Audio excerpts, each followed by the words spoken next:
안녕하세요 여러분, 강남대학교의 윤성민 교수입니다. 오늘 제가 발표할 내용은 코로나19 사태로 인해 가지고 온라인 예배를 제정하는데 여기에 대한 실천신학적 방법론입니다. 자, 제가 오늘 그 중심에 둘 것은 헬무트 슈비어 교수, 독일의 하이델베르크 교수인데요. 방송 예배에 대해서 실천신학적으로 정리해 놓았습니다. 그것을 바탕으로 오늘 논문을 전개하도록 하겠습니다. 저희 논문은 67페이지부터 있고요. 68페이지 들어가는 말부터 시작하도록 하겠습니다. 2013년도에 X 이벤트라고 그래가지고 사스, 그다음 메르스의 그런 그 국제적인 전염병에 대한 연구가 있었는데 그때만 해도 병원과 그 다음에 대형 밀접 시설 이런 데를 집중을 해가 시나리오가 나왔는데 코로나19는 그 밀폐된 곳에서 밀접 접촉을 인해서 감염이 일어나 보니까 종교에 대한, 특별히 우리나라는 신천지와 만민중앙교회를 통해 가지고 이단이죠. 이게 급격히 퍼지는 바람에 교회들이 비대면인 온라인 예배를 드리게 되었습니다. 지금 수도권 중심으로 해가지고 또 확산되고 있는데요. 안타깝게도 개척교회, 그 다음에 중소형 교회를 통해 가지고 퍼져서 온라인 예배에 대해서 더욱더 관심을 두게 되었습니다. 근데 저희가 여기서 알아야 될 것은 뭐냐면은 주일 예배라는 종교의 자유가 있는데 이게 종교의 공공성과 충돌하게 됩니다. 종교는 추구하는 교리가 있습니다. 그런데 사회는 종교가 추구해야 아무리 주관적인 가치가 있다고 하더라도 이런 사태에서 사회 제도의 통치를 받고 공적인 가치를 존중하는 것이 이제는 한국 사회에서 받아들이는 일반적인 그런 이성이 되었습니다. 이렇기 때문에 지금 전염병이 또 퍼지고 있기 때문에 온라인 예배에 대해서 저희가 관심을 갈 수밖에 없는데요. 2007년도에 헬무트 슈비어 교수는 칸첼 크로츠 운트 카메라라고 ZDF, 독일은 공영방송에서 주일날 예배를 방송합니다. 그거를 실천신학적으로 정리를 해 놓았습니다. 70페이지입니다. 80년대에 방송 예배가 예배일까라는 논쟁이 독일에서도 있었습니다. 그 이유는 뭐냐면은 칼 프린츠 다이버가 이제 얘기를 했는데 예배가 전체 다 송출되는 것이 아니라 편집을 하기 때문에, 그리고 또 예배에서 또 전달할 수 있는 부분만 또 전달되기 때문에 예배를 드리는 것보다 방송 예배는 하나의 대체물로 생각을 했다가 이게 방송에서 현장 예배와 다른 결과물을 가져오게 됩니다. 뭐냐면은 이것도 하나의 예배의 필름이고, 그 다음에 방송으로 나가기 때문에 미학, 매체 미학, 그 다음에 신학적 미학도 생각하기 때문에 현장에서 예배드리는 다른 리얼리티를 만들 수 있다는 것을 생각하게 됩니다. 그러다가 이제 지금 와가지고 어떻게 됐냐. 크리스티안 글래트나인이 정리를 했는데요. 방송 예배는 효과적인 선교적 방법론으로 그 의미를 갖지, 왜냐하면 방송 예배를 통해서 예수 그리스도가 선포되는 것을, 그 내용을 가지고 있기 때문에 효과적인 선교의 방법론으로 쓰이게 되었습니다. 근데 이렇게 독일에서 신학에서 이렇게 방송 예배를 다루려고 했던 이유는 뭐냐면 역사적 배경이 있습니다. 제국교회 2차 대전에 라이스트키르케 제국교회 때 그러니까 그 당시 나리오를 통해 가지고 히틀러의 그런 앞잡이 노릇을 하니까 그때 보네퍼가 또 나리오 통해 가지고 히틀러 이런 또 그 제국교회에 대해서 비판을 하잖아요. 이러니까 독일은 일찌감치 여기에 대해서 정리를 좀 할 필요가 있었습니다. 이런 역사가 우리에게 있습니다. 1980년 8월 6일 날 전두환 독재자를 낳고, 좀 안타까운 역사죠. 고 한경진 목사님과 김중근 목사님이 함께한 24명의 그 당시 이제 교계 지도자들이 모여서 독재자 전두환을 위해서 조찬 기도회를 가졌습니다. 저희도 좀 이런 거에 대해서 좀 신학적으로 정리를 해놔야 되는데 이게 좀 많이 미흡했던 것 같아요. 왜 그러냐면은 방송 예배를 그냥 예배를 송출하는 것이 아니라 헬무트 슈비어 교수는 방송 예배를 송출하기 위해서는 방송국과 실천신학, 그 다음에 예배학과 설교학 이런 것들이 함께 모여가지고 하나의 작품이 되도록 해야 됩니다. 왜냐하면은 인식을 다루기 때문입니다. 방송 예배를 통해서 설교만 듣는 것이 아니라 화면 하나하나에서 매체 미학, 그 다음에 기독교의 정통물에 대해서 방송에 잡히면은 거기에 대해서 시청자들은 다른 것을 인식하게 됩니다. 자, 여기에 대해서는 페이지 75페이지, 76페이지를 참조해 주시기 바랍니다. 자, 그러면 어떻게 됐냐? 저희 그 자료 보면은 74페이지, 75페이지 보면은 제가 그림을 화면을 넣어놨습니다. 처음에 어떻게 했냐? 방송 예배 때 서론을 일반 예배와 다르게 했습니다. 어떻게 했냐? 학생들이 나옵니다. 예배 뒤편에서 내가 이번 주 시험이 있었는데 참 지금 결과를 기다리고 있다. 아니면 오늘 요가를 했는데 스트레스가 해소된다. 이런 메시지를 던져요. 왜 그러냐면은 시청자의 이목을 잡기 위해서입니다. 시청자들이 봤을 때 그냥 예배 시작한다는 게 아니다. 멘트들이 자기네 일반적인 삶과 관련된 멘트들이 나오면은 신기해서라도 일단 보겠죠. 예. 그러면서 매체 미학을 통해 가지고 한 단계 한 단계 나가는 장면을 잡습니다. 그래서 이제 그들이 촛불에 이제 불을 붙이는 장면들 이렇게 나오는데요. 그걸 통해서 방송이지만은 한 단계 한 단계 주님께 나가고 내가 예배드리고 있다는 그런 인식을 갖기 위해서 이런 거를 하게 됩니다. 요번에 코로나19 사태가 벌어져서 이렇게 어렵게 하지 못하더라도 비블링겐에서 어떻게 했냐면은 목사님 두 분이 코로나19 때문에 예배를 드리지 못하니까 코로나19 때문에 우리가 지역교회 목사님들이 함께 모여서 예배를 드립니다 해가지고 그 장면, 교회 문 밖에서 드리는 그 장면이 나오고 교회 문을 열면서 예배 초청하는 그런 식으로 또 했습니다.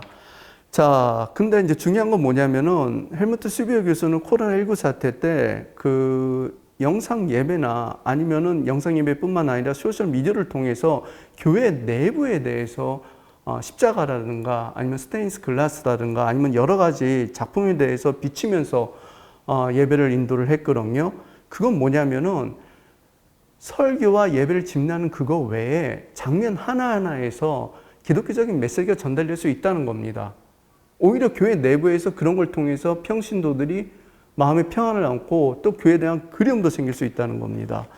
자, 그래서 이걸 우리가 좀 반성해야 되는데 페이지 75페이지 보면은 건축가입니다. 최준영, 강철희 교수님이 한국 교회는 영적인 안식처와 예배의 거룩한 교회, 그 다음에 교회 내부에 들어가면 신비감이 있어야 되는데 이런 것을 잃어버리니까 오히려 방송 예배 보면은 우리는 그냥 설교자, 그 다음에 예배 집례하는 것만 나오는데 찬송가 부를 때 이런 교회의 스테인 글라스에 빛 들어오는 모습이나 아니면은 예수님에 관한 예술 작품이든가 이런 것도 함께 비춰주는 것도 효율적이고 효과적이고 또 그런 것을 통해서 시청자들이 기독교적인 메시지를 캐치할 수가 있습니다. 자, 지금 왜냐면은 페이지 17페이지입니다. 이제는 미디어 2.0의 시대입니다. 디지털 네이티브라고 해가지고 이제는 수용자, 단순히 시청하는 것뿐만 아니라 본인이 또 생산해 내기도 합니다. 자, 그래서 우리가 유튜브를 통해서 많이 예배를 했는데 이번에도 헬무트 슈비어 교수가 대학교에서 목회를 또 집례를 하는데 우리나라처럼 그렇게 인터넷이 발달이 못 되니까 어떻게 했냐면은 페이스북하고 그 다음에 팟캐스트를 통해 가지고 기도회를 녹음시켜서 보내는 식으로 이렇게 했습니다. 우리가 유튜브를 사용해도요, 페이지 78페이지입니다. 유튜브에 성장 법칙이 있습니다. 제가 이걸 왜 얘기하냐면은 헬무트 슈비어 교수가 결국 이걸 통해서 하고 싶은 건 뭐냐면 에르스튼 랑게의 복음의 소통입니다. 복음의 소통은 교회 안에서 신자들만의 소통이 아니라 비기독교인과의 소통도 이루어져야 됩니다. 근데 우리는 교인들만의 소통을 하는 예배 영상을 떼어서 유튜브에 올리게 되죠. 근데 유튜브가 지금까지 잘된 유튜브를 보면은 독창적인 콘테스트 기획과 그 다음에 내용을 잘 전달할 수 있도록 간략하게 편집할 수 있는 능력, 그 다음에 채널의 지속적인 운영 관리와 그 다음에 시청자들과의 소통을 통해서 신뢰관계를 발전시킵니다. 이것도 똑같이 교회에 적용하시면 됩니다. 그 교회만의 그 설교자만의 자기만의 색깔이 있거든요. 콘텐츠가 있거든요. 이걸 찾으시고 설교와 영상을 잘 편집하셔야 됩니다. 그리고 그 유튜브를 보는 사람과의 소통이 중요합니다.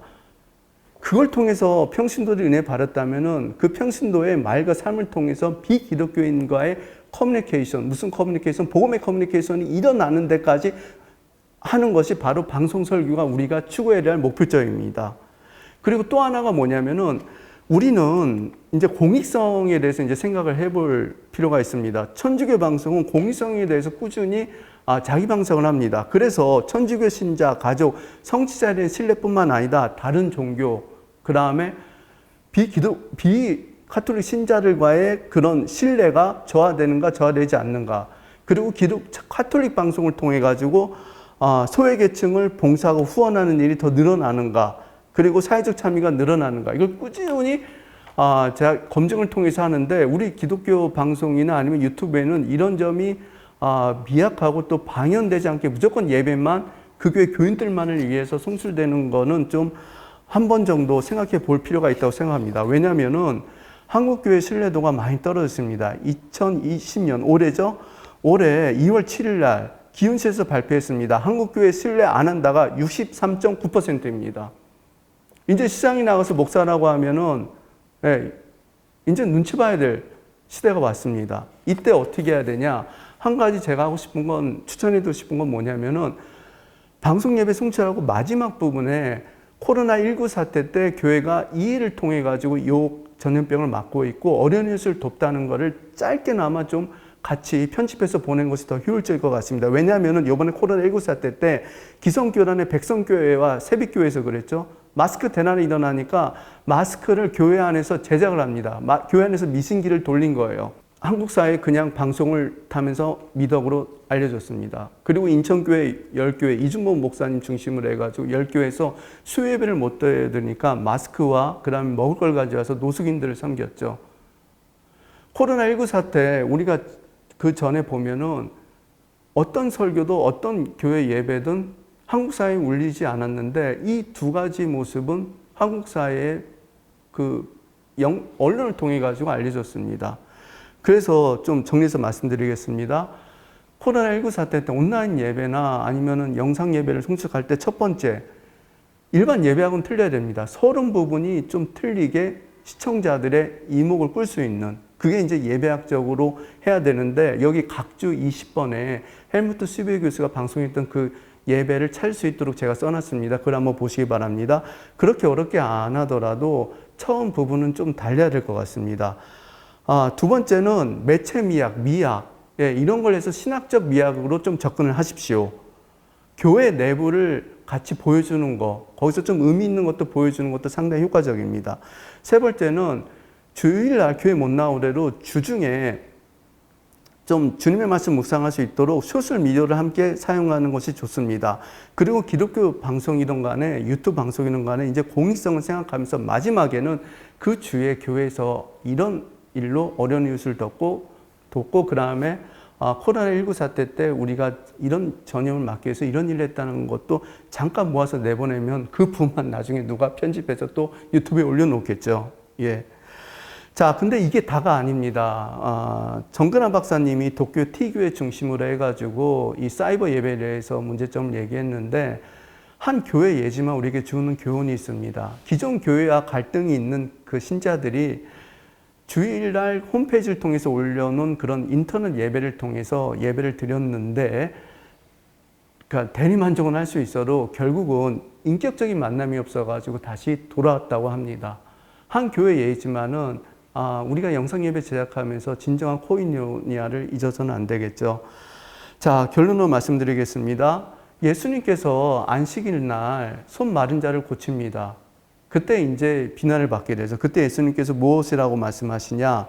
예수께서 그들에게 이르시되, 누가복음 6장 9절입니다. 내가 너에게 묻노니 안식일이란 율법, 이걸 지켜야 되는데 거기서 선을 행하는 것과 악을 행하는 것, 생명을 구하는 것과 죽이는 것, 어느 것이 옳으냐? 게르슨 타이슨 교수는 역사적 예수는 경전을 도구로 사용하고 하나님 사랑과 이웃 사랑을 추구했다고 얘기합니다. 그러면은 여기서 질문하겠습니다. 주일 성소라는 것보다 예수님은 지금 오신다면 안식일보다 생명을 구하고 사람을 구했던 것이 더 우선인 것처럼, 지금 오시면은 이런 전염병이 퍼지는 상황에서 사람을, 그 다음에 생명을 더 중시 여기는 것이 예수 정신이라고 생각을 합니다.